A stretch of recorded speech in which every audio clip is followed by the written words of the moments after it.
Saudi सब्ज उकाबों ने दुनिया को हिलाकर रख दिया। सऊदी सब्ज उकाबों ने मेसी के अर्जेंटाइन को धूल चटा दी। अर्जेंटीना के खिलाफ फतह के बाद सऊदी खिलाड़ी सजदे में गिर गए।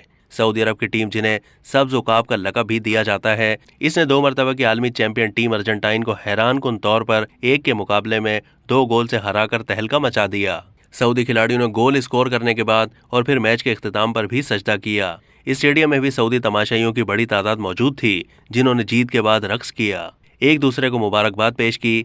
सऊदी अरब की कामयाबी पर अमीर कतर शेख तमीम बिन हमद बिन खलीफा अल सानी ने सऊदी परचम पहनकर जश्न मनाया।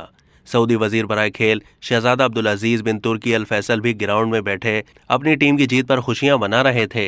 अमीर कतर की सऊदी परचम के साथ वीडियो भी वायरल हो गई। उन्होंने सऊदी टीम को दाद भी दी। सऊदी अरब में ये मैच शायकीन ने स्टेडियम्स में बड़ी स्क्रीनों पर देखा। अब तक के लिए इतना ही। मजीद मालूमात के लिए डेली जंग के यूट्यूब चैनल को सब्सक्राइब कीजिए।